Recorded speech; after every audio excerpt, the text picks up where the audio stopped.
Kok tiba-tiba ada orang pikirannya mau 3 periode, ada orang pikirannya mau tunda pemilu, ada orang pikirannya mau perpanjang tanpa alasan yang kuat. Kalau tunda pemilu nggak ada duit, kenapa bikin IKN misalnya gitu?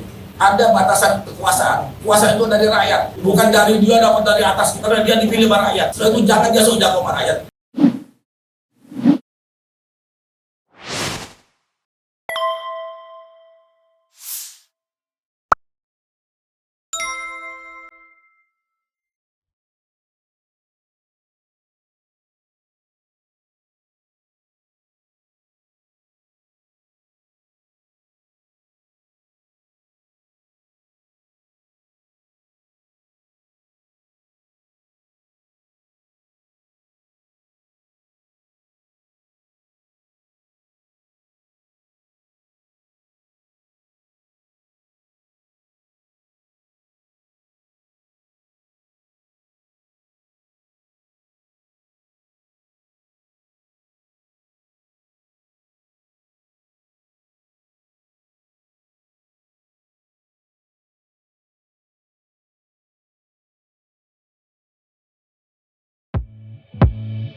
Kita dengar Bang Hariman jawab bergantian untuk perubahan. Pergantian. Bang Hariman ada tempat konsultasi soalnya. Kalau perubahan tahun Jadi depan. sebenarnya semua yang saya mau bicarakan sudah dibicarakan oleh Bursa. Jadi saya jadi ingat tanggal ini agak nyimpang sedikit ya. Tanggal 15 Januari itu kan kita malamnya tuh diancam oleh Pak Pangkabean kalau bergerak makan. Jadi dasar kita kan orang tambang, jadi ya apa urusannya kita bergerak aja gitu loh. Jadi pagi-pagi itu saya datang ke UI kayak sekarang ini di panggung udah diambil alih oleh Bambang Sulistomo. Itu ada orang itu. Jadi dia nyanyi-nyanyi, kotek-kotek. Maksud saya nanti setelah itu penangkapan, ditangkaplah Bambang Sulistomo juga gitu loh. Di pengadilan ditanya, kamu peranannya apa? Ternyata dia nggak ikut rapat, nggak ikut apa, cuma ada di panggung. Jadi ngapain ditahan? Suruh turun dia. Jadi nanti kalau ada apa-apa, Bursa yang ditangkap dulu. Tapi enggak lah, kita nggak usah takut lah.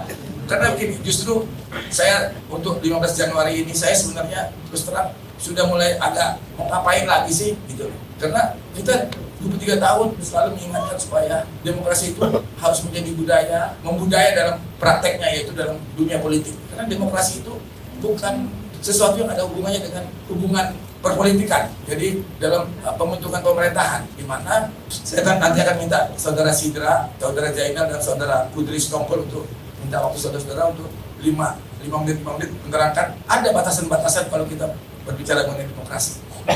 Jadi kita juga kemarin malam ya, tanggal 12 malam itu tiba-tiba saya juga ditelepon oleh Rinjani, panitia di sini. Kita dihubungi oleh pengelola tim, dibilang bahwa acara kita harus dipindah. Kenapa? Karena mau ada sterilisasi, karena katanya presiden mau datang. Jadi saya bilang begini, boleh aja. Mereka tawarkan pindah atau ditunda. Saya bilang sama teman-teman, datengin aja dulu, tanya apa alasannya. Nah, rupanya tadi, jadi datang dari Angkatan Laut karena mereka turun mewayangan, mungkin dikira Pak Jokowi mau datang, jadi harus steril, kita diikuti. Kalau saya bilang gini aja deh, tanya sama mereka, berani nggak mereka bikin surat resmi pada kita? Ternyata mereka berani dari suratnya. Nah kalau diterima aja, saya bilang oke, kita mundur, karena kita paham. Tapi dalam hati saya begini, kita udah dapat izin, udah polisi izin apa? Tahu-tahu ada presiden mau datang, kita disuruh mundur. Ya masuk akal, tapi kalau dia yang datang kita yang udah siap kan, harusnya kan dia periksa dulu gimana acaranya, kayak apa. Padahal kan lain istilahnya nih, lain tempat, lain jamnya. Kita jam 3, jam kayak kita hari-hari seperti sekarang jam 11, mereka jam 7 malam. Tapi ya udahlah, itulah saya bilang yang disebut apa namanya? Ya ini memang masih pengaruh COVID sedikit nih. Itulah namanya pengaruh dari eksesif kekuasaan itu. Jadi kita pilih menolak lupa pertahankan demokrasi karena akhir-akhir ini 3 isu itulah yang paling 3 isu besar tadi. Kok tiba-tiba ada orang pikirannya mau 3 periode, ada orang pikirannya mau tunda pemilu, ada orang pikirannya mau perpanjang tanpa alasan yang kuat. Kalau penunda pemilu nggak ada duit, kenapa bikin IKN misalnya gitu. Kalau 3 periode, bagaimana kita seluruh perjuangan sebenarnya dari tahun 45 sampai tahun 98 sebenarnya itu karena bahasa Indonesia yang kata Bung Hatta pada saya, karena saya ketemu sama Bung Hatta sendiri, bahwa dalam Undang-Undang Dasar bisa dipilih kembali itu Hariman, maksudnya kata Bung Hatta dia yang bikin itu 2 kali. Tapi karena bahasa Indonesia itu bahasa yang waktu itu ya tahun 45 lemah, jadi dia sebut ya bisa dipilih dan bisa dipilih kembali gitu. Itu artinya 2 kali Hariman. Jadi pikiran kita kalau saya sebagai orang yang terus-terusan katakan sebagai bukan aktivis dulu, kita anggap kita orang yang peduli lah dengan politik. Kalau bisa reformasi itu kalau udah diganti dengan presiden itu 2 kali, mungkin saya nggak akan ikut berjuang lagi gitu. Karena kita tahu bahwa kekuasaan itu memang harus dibatasi gitu. Kalau nggak, power tend to corrupt, absolute power corrupt absolute. Saya waktu baca itu dan saya terus terang, saya juga ada bicara dengan Luhut. Nggak apa-apa man, dia bilang nggak apa-apa kalau rakyat mau. Terus, tapi saya juga dihubungi oleh pejabat negara yang disuruh sebenarnya menanyakan pada tokoh-tokoh bukan tokoh-tokoh lah, pada orang-orang yang dianggap penting, bukan penting, yang dianggap bisa diajak ngomong, perlu nggak 3 periode? Waktu saya bilang jangan, dia bilang oke lah, saya dukung. Tapi sampai sekarang orang itu bilang Jokowi masih mau terus. Walaupun misalnya kemarin jelas sekali Ibu Mega bilang cukup 2 kali, maaf ya 2 kali aja. Jadi saya pikir itu masalah utama kita. Selain isu-isu lain yang sampai hari ini, saya kira ada soal kemarin yang nggak selesai, kenaikan harga bensin, kekurangan minyak goreng yang ada ditahan, tahunnya sekarang hukumannya juga nggak ada apa-apanya. Selain itu lagi omnibus law ini, ya putusan MK seperti apa, keluar lagi perbu seperti apa gitu. Semuanya menunjukkan bahwa something wrong dengan pengertian kita mengenai demokrasi ini gitu. Demokrasi itu kan sesuatu yang bukan hanya prosedural tapi juga substansi yang harus masuk ke dalam ini kita dalam hubungan berpolitik ya. Bahwa ada hal-hal yang tidak bisa kita campuri lagi. Misalnya hak asasi manusia. Kalau bayi lahir itu dia punya hak asasi. Nggak bisa bayi lahir kita bikin bayi untuk ngambil jantungnya, itu bayi kita gitu. Kita mau ambil bayi, kita mau ambil sum-sum tulang belakangnya untuk kita transplant karena untuk kepentingan kita. Itu nggak bisa. Setelah dia lahir dia punya hak asasi manusia. Hal-hal seperti ini sederhana tapi makin hari makin ditinggalkan gitu. Makin hari makin. Ya itu yang saya bilang teknologi memang membuat itu makin memungkinkan karena medsos dan lain sebagainya. Jadi saya lihat buku catatan saya ini. Jadi di sini saya ingatkan lagi dan disitulah sebenarnya dalam politik tadi building block untuk kekuasaan itu partai. Saya tuh karena saya nggak pengen berkuasa makanya saya nggak pernah ikut partai. Tapi kalau mau ikut partai, kalau mau kuasa bikin partai. Jadi kalau Peggy mau kuasa bikin partai saya senang. Yudil mau partai bikin senang. Tapi bahwa perlu duit untuk partai itu yang Yudil nggak perhitungin gitu loh.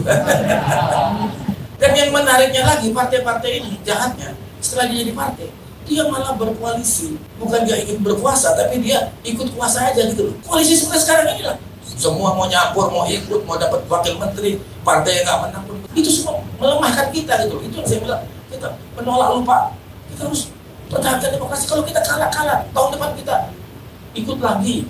Jangan kalau kalah, wah pecah. Itu saya bilang Pak Fahri, apa itu? Kalau kalah parpol lo bikin tandingan. Karena Pak Habibie pernah bilang sama saya, Hariman, kalau Golkar pecah, itu kayak batu. Saya bilang sama Akbar Tanjung, dia bilang, kalau batu pecah, itu jadi kecil buat kamu dapat batu, siapa pun yang dapat batu yang lebih besar itu lebih kecil dari batu yang aslinya gitu. Dan itu nggak akan bisa satu lagi. Dan itu yang sedang terjadi pada bangsa ini gitu. Makin kecil. Partai-partai komplotan, bisik sana bisik sini. Nanti khianat, pasti begitu, pasti khianat. Saya dukung Anies Baswedan, Tapi kalau saya diperintah, saya enggak, saya cabut. Main-main Jawa itu. Jadi gua tahu Jokowi nggak akan perintah dia. Tapi ngomong gitu kan, kalau saya jadi Anies saya sedih. Kalau saya digitu-gituin gitu. Hal-hal seperti ini kecil-kecil makin hari makin merusak hubungan kita dalam pengertian kita mengenai demokrasi tadi. Gitu. Jadi, nah ini saya ngecek lagi musim ini. Kalau masih nggak mau kemana-mana. Jadi hal-hal seperti itu tadi, termasuk nanti polisi, penegak hukum, semua sekarang terkontaminasi seperti ini. Kita lihat kemarin disebut orang ini minyak goreng itu ya, kerugian sekian triliun, hukumannya setahun. Jadi kalau yang nanya kemana itu hukuman bilang, jadi polisi juga begitu, semua begitu. Itu yang saya sedih. Ya bukan sedih, nah saya sedih, ngapain sedih ya? Maksud saya, kok jadi begini gitu loh. Jadi kita sebenarnya kalau dalam ini ya, dalam hal itu, saya pikir ya tadi, makanya kita bikin acara gini. Saya senang sekali datang teman-teman seperti Simbolo, Mas Intor, ya dan lain-lain nih. Kita semua kumpul di sini bukan karena politik, tapi karena saya harapkan supaya kita apa ya, menolak lupa dan mengerti bahwa demokrasi itu mengatur hubungan kita gitu dalam berpolitik gitu. Tidak bisa kalau kita politik kagak. Kalau kita berbeda pendapat dimusuhi, bencet, cari salahnya. Itu otoriter kompetitifness tuh. Pajaknya gimana? Tapi kalau temannya lupa gitu loh. Itu terus. Ancaman terus. Tiap hari semua diancam ketua-ketua partai gitu. Jadi, nanti berbalas-balasan seperti itu. Jadi, sebenarnya saya mengundang sini ada semua saya anggap saya pernah secara emosional ketemu lah. Ada Bang Samsir, ada semua lah, mulai dari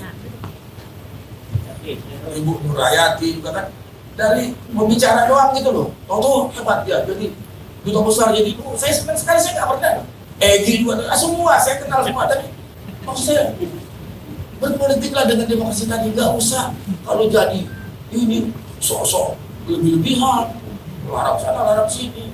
Kayak kita diusir kemarin. Coba kalau saya jual tiket, ruginya berapa gitu? Makanan musuh ganti rugi, gara-gara diberita, ternyata ngantap juga Jokowi gitu. Jadi hal-hal seperti inilah yang saya sebenarnya. Kalau kalian lawan, kalau gua tulus dada gitu. Yang muda. Jadi kemarin ada yang manas-manasin, lawan dong Mas. Ibu Susi Pujiastuti WA ganda, karena itu teman saya juga dia bilang sama Ariman, lawan apa yang mau dilawan, lawan kakak, juga mungkin mati gitu. Tapi kalau demo, saya kalau dilarang lawan, saya lawan terus gitu. Ada tapi kita peringatan, ya kan, ya udahlah, dilarang pikir-pikir kita terpikir gitu. Tapi kita nggak berubah sikap kita gitu. Bahwa kita akan mempertahankan demokrasi itu yang kita kenal, bahwa demokrasi itu ada batasan kekuasaan. Kekuasaan itu dari rakyat, bukan dari dia dapat dari atas gitu, karena dia dipilih sama rakyat. Setelah itu jangan dia sudah sama rakyat. Saya kira silakan yang lain-lain. Terima kasih. Tepuk tangan untuk Bang Ariman.